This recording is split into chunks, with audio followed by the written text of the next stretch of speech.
Meti qossaas gabbaay. Bismillah. Daani qoy mee Amma Akkaataa nama daqiiqaa wajjin haasoftu soddoma hin naa beektu, marii akka gootu hin beektu, mee yeroo takka taas gabbaay. Waa sakandii sitti himaa. soddoma naa kenni. Daani al tokko. Akkasiin Daani Mali al jedhee barate tokko. sakandii soddoma nama dhaggeeffachuu dadhabe bar maal taate? Daani al Jalqaba tokko irratti ati dhalmee. mariisisuudhaafuu nama dhaggeeffachuu barachuu qabda. Amma ibsa reefu jette kanaaf sakandii soddoma callistee yoo eeguu dandeeche bareeda. Oon eegin ka yaa sammuu si dhiphate homaa gochuu hin dandeenye. Laali maal jetteeti? Walba Waaqayyo arraballee fayyadamte waa hunda fayyadamte gurbaati maal Waaqayyo taate isaa? maal goonaree namni nama dhaggeeffanne sammuu dhiphata maal goonaree dhaggeeffachuudhaaf dura mee daqiiqaa soddoma eegi. Sakandii soddoma.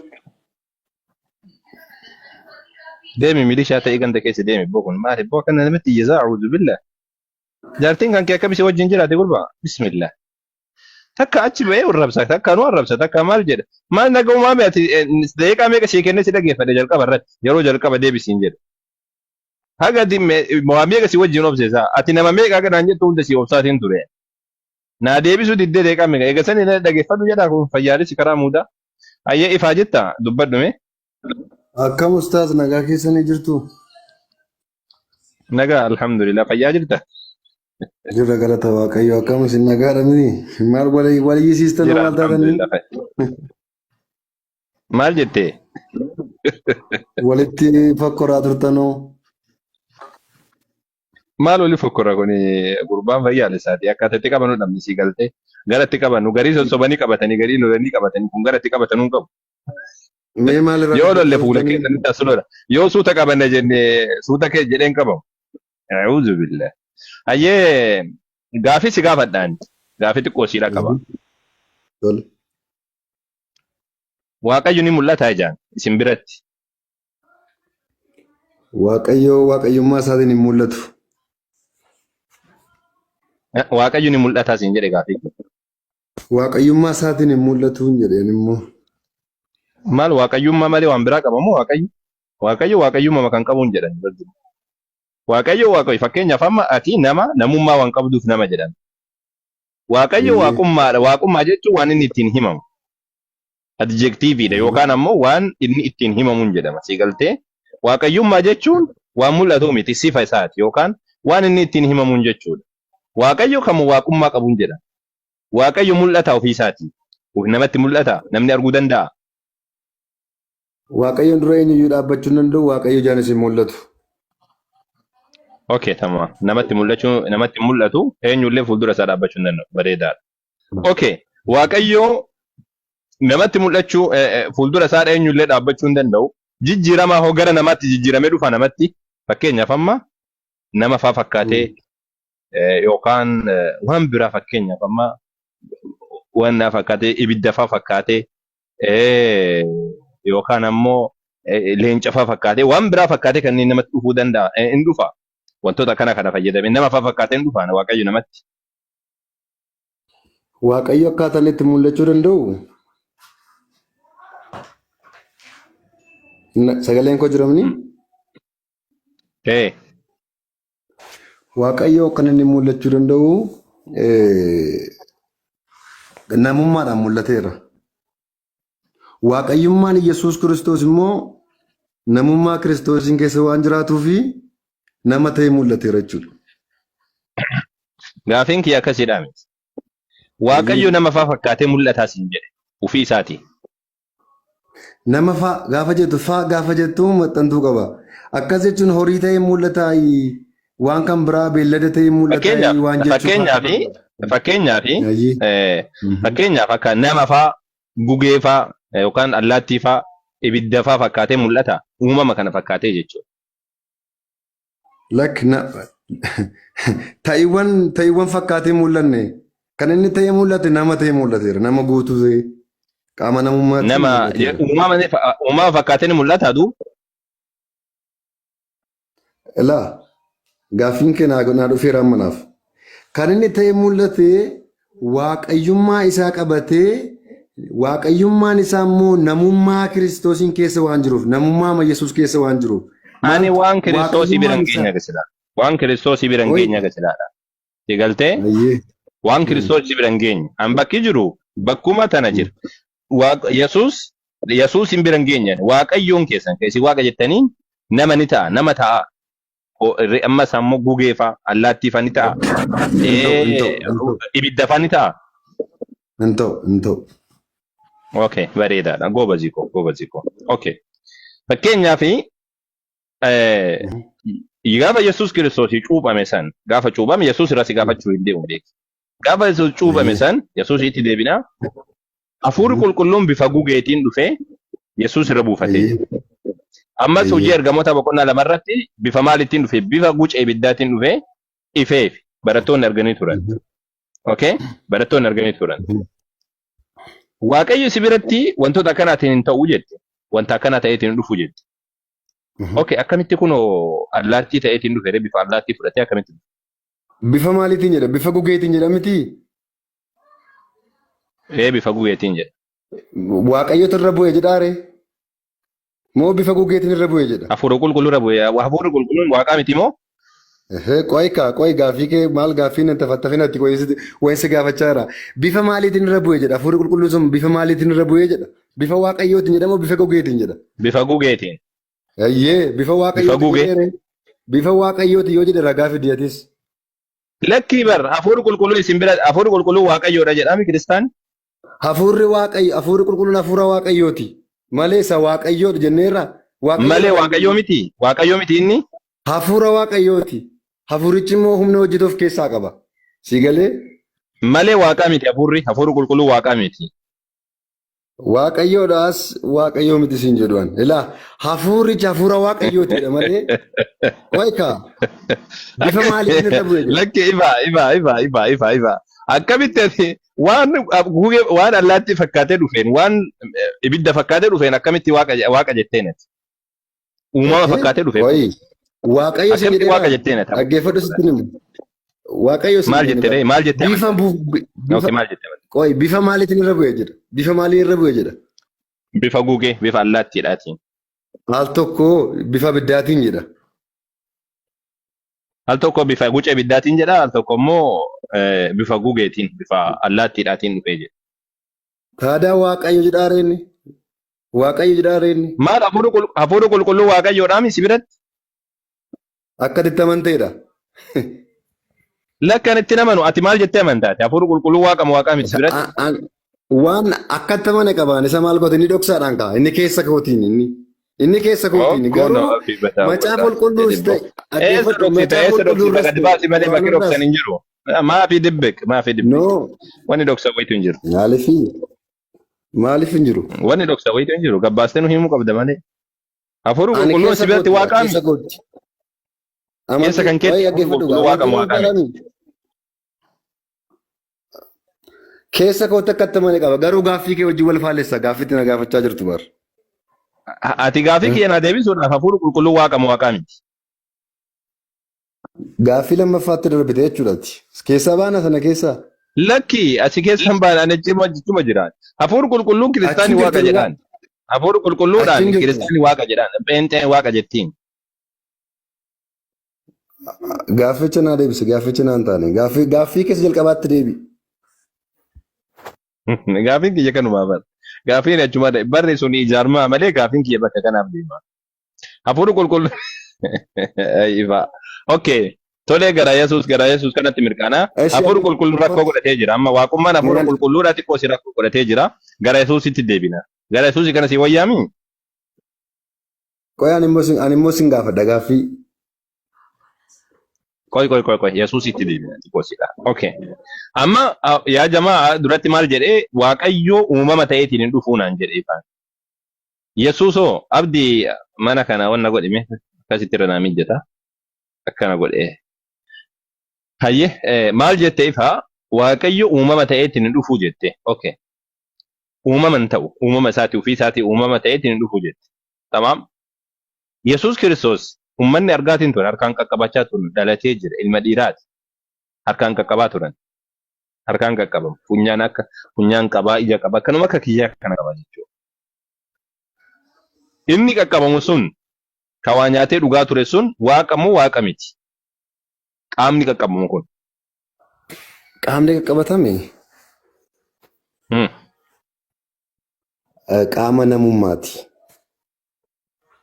Kan qaqqabatame, kan nyaate, kan dadhabe, kan rafe qaama namummaati. Okay.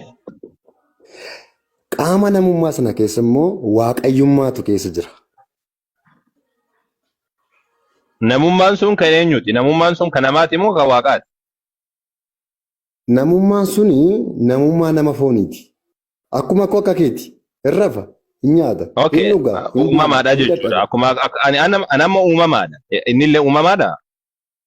Inni uumamaa miti. Garaa mareemaa keessaa akkamitti buufatedha quraanni keessan? Okay. Akkamitti ati akkuma kan keeti maanaan jettare ani uumamaadha. Akka kiyya kana akka ta'e yoo ta'e ani Eessi. uumamaadha. Innillee uumamaadha jechuudha. Karaa gabaabaa. Koo yaadi kee gaarii. Mee abbaa Yesuus natti himuu dandeessaati? Abbaa Yesuus isa dhalche jechuu kan keeti moo? Eeyyee mee abalutti dhalchee kan jedhu natti himuu dandeessaa? Inni dhalchee abaluurraa dhalatee hiddi dhaloota isaatii abaluurraati kan jedhu naa deebii natti himuu dandeessaa? Maal kun maaf rakkise? Maal ansi gaafachuu jiraati? Maal Waa'ee abbaan fedhe yoo abbaan dhalchuu baate maal rabbiin akka barbaatti nama uuma? Addaaminuu abbaa faadha malee uuma. Malka Saadiq yoo abbaa faadhaan qabu jedhama caafni. Kun rakkoodhaa miti kanaa miti kasi gaafadhe. Ifa irraan utaadhiin gaafii duraa sanaa deebisi. Gaafii duraa sanaa deebisi. Akkasiin jedhe qaamni laa mirga gaafii sii kennuun dura isa kana naa deebisuu qabdaati. Tamaam. Macaafa irra jechuudha. Macaafa keessan keessatti qaamni qaqqabame tun nyaatee jira Yesuus, dadhabee jira Yesuus, rafee jira Yesuus, ilma dhiiraati Yesuus, kittaanamee jira Yesuus, waan silaa namni ta'u guutuu ta'eetiin jira. Amma sammuu Maatewos boqonnaa 14 irratti gaafa ilma namaa kan argan albaadhessaa jedhanii dubbata. Albaadhessaa jechuun nama shintibeetii deemu jechuudha. Nama fincaan isarraa ba'u sagaraan isarraa ba'u jechuudha. Yahudoonni akkas jedhanii dubbatan jira. Akkana jechuun nama fincaanii fi sagaraan isarraa ba'u jechuudha. Tole, inni kuni waaqa moo waaqa miti? Qaamni akkasii mul'atu sun kan namni argee akkanatti jaallalu qaati deesse sun qaamni sun waaqa moo waaqa miti? Kanuma naa deebisi. Ajee tole yaadi kee gaarii. Qaamni dadhabee, qaamni rafee, qaamni nyaatee, qaamni dhugee qaamni fincaa'ee maal jedhe kuni nama moo waaqaa jettee gaafachaa jirta. Anis sii deebiseera. Maal jedheen sii deebisee? Maal jettee deebiste? Qaamni qaqqabatame sun akkuma kootti fakkaatee nyaateera, dhugeera, rafeera, ka'eera, dadhabeera sii. Namummaa isaatiin. Namummaa isaa kana keessa akkuma nama kana keessa hafuurri jiru. Hafuurri nuti furannee deeffannu kun jiru. Namummaa sana keessa immoo waaqayyummaan, danda'ummaan, ajjeesuun, jiraachisuun, kaasuun aangoon akkasii waaqayyummaan isa keessa jira.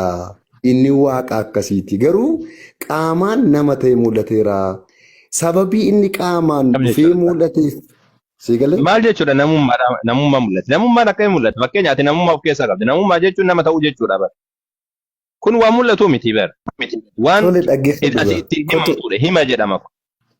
Ani kan si gaafadhe qaama kana si gaafadhe malee hima si hin gaafanne. Fakkeenyaaf amma ati namummaa qabda. An namummaa qaba. An nama. Antillee nama. Namummaa qabna lachiyyuu. Lachanuyyuu.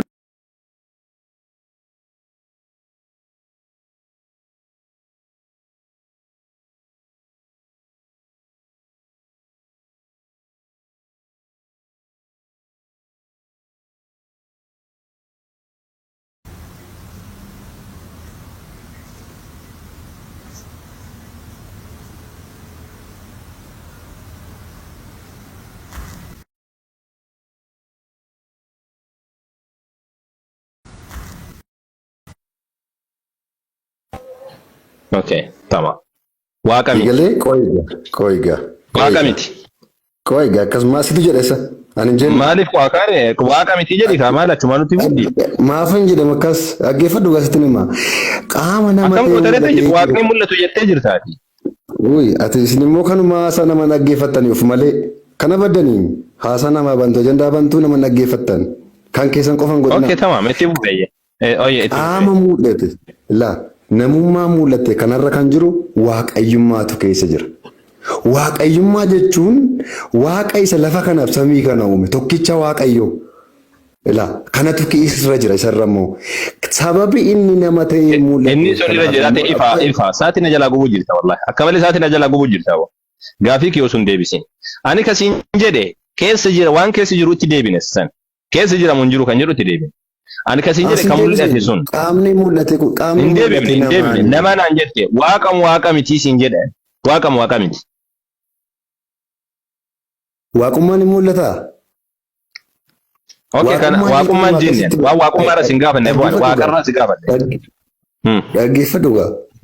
Waaqummaan sinumayyuu hin mul'atu. Si galeera? Waaqummaan hin mul'atu. Garuu qaama nama ta'e mul'ate kana keessa wanti jiru immoo waaqayyummaadha. Waaqayyummaa Yesuus namni ani waaqummaa irra sin gaafanne yaa ifa yoo haasoyni kiyya siif hin galle saatiin irraan gubin adaraa kan kee saatiin widdiidha wallahi. Ani kasiin jechuu jiru waan waaqummaa irra sin gaafanne waan waaqummaa irra tasuma taal sin gaafanne an kasi gaafadhe nama moo waaqa sin jennan nama naan jedhe. Inni mul'ate sun waaqa moo waaqa miti kanuma qofa naa deebisi minammineeshin awwamaawuma kanneen dhiis waaqa moo waaqa miti kan mul'ate sun. Qaamni mul'atu sun funyaan ijji ilkaan kunniin guutuun isaa harki kunniin waaqa moo waaqa miti. Inni keessa jiru waaqummaadha kan mul'ate garuu fooni nama. Ani kaa waan keessa jiruuf waan minammineeshin isin gaafanne. An kasi gaafadhe ila rifeensa funyaan areeda kanneen guutuun isaa qaamni isaa guutuun kunniin waaqa moo waaqa miti. Qaamni mul'ate sun nama sin jedhee raman silayyuu. Waaqa moo waaqa miti bakka kana si gaafadheen. Qaamni mul'ate waaqa miti waaqummaatu hin ta'e namummaadhaan mul'ate. Kanaaf nama waaqa miti qaamni mul'ate waaqa miti ayye qaamni mul'ate waaqa miti kan irratti walii yaagannu. Qaamni mul'ate waaqa miti. Isa keessa kan jiru. Kanaafuu Maryam kadeesse waaqa miti. Koi itti deebina. Ka keessa jiru itti dhufu jirra. Ka keessa jiru itti dhufu jirra. Ka mul'ate kun Yesuusin mul'atu kun waaqa miti. Okay. Eega kun waaqa hin ta'ini waaqni kaminni kana kala sitti deebi'am deebisuu dandeessama. Waaqni isa kamire? Kun mul'anne kamira kamin? Namummaa Yesuus dhaggeeffadhu gaa. Namummaa sana keessa immoo waaqayyummaa waan jiruuf sigaleera. Namummaa sana keessa waaqayyummaatu jira bar. Akkamitti namummaa keessa waaqayyummaa jira? Namni akkamitti waaqayyummaa qaba? Waaqayyummaan waaqayyummaa. Akkamitti namni waaqummaa qabaata yaa goota? Nama ergatee namni akkamitti waaqummaa qabaata? Namni namummaa qabaata malee waaqatu waaqummaa qabaata malee namni akkamitti waaqummaa qabaata? Ragaan siif dagaasammoo. Waaqatu waaqummaa qabaata jedhama malee namni akkamitti waaqummaa qabaata? Namni namummaa qaba jedhama. Namni namummaa of keessaa qaba jedhama malee waaqatu waaqummaa of keessaa qaba. Namummicha keessa moo waaqayyummaa keessa jira? Jaallatu maaliif beektaa? Ani abbaa keessaa. Akkamitti kuni waan hin jirre kun waan hin jirre waaqummaan namummaa keessa jira akkamitti nama keessa jira akkamitti jedhama namni namummaa qaba jedhama malee namni waaqummaa qaban jedhamu namni eega jedhame waa namummaa qabaa jedhama waaqummaa qaban jedhamu waaqni namni. Hafuurri isa keessa jiru moo waaqayyummaa dhagaa kan gootu? Hafuurri waaqaa miti hin jenne duratti. Hafuurri waaqa miti hin jenne. Hafuurri nama sana keessa jiru hafuurri dhaggeeffadhu gaa. Hafuurri waaqa. Bakka duratti irraa bakka jedhi zortee. Waaqayyummaa Yesuus Kiristoosii dabata.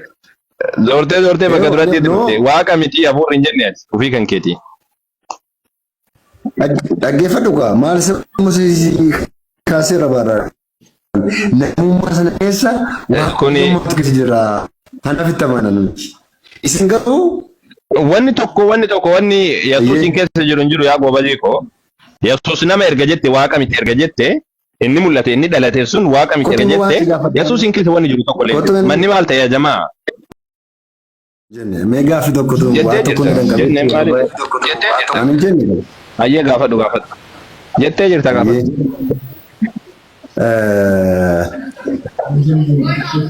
Maanni dhuguma akka amantii musliimaatti mootummaa waaqayyoo yookiin immoo jannata keessatti fuudhaaf heerumin gaggeeffamaa akkuma abbaa manaa fi haadha manaa ta'anii jiraatu kan jedhan kun dhugumaa akkas jedhoo jedhanii quraanni keessan.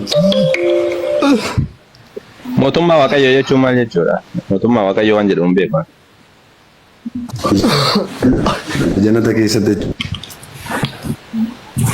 Mootummaa waaqayyoo jechuun jannata jechuudha aadaa sin biratti. mootummaa waaqayyoo jechuun mootummaa rabbiin lafarratti dhaabu kan miidhama keessa jiru. Jannata keessa haadha manaa ofii wajjin seene.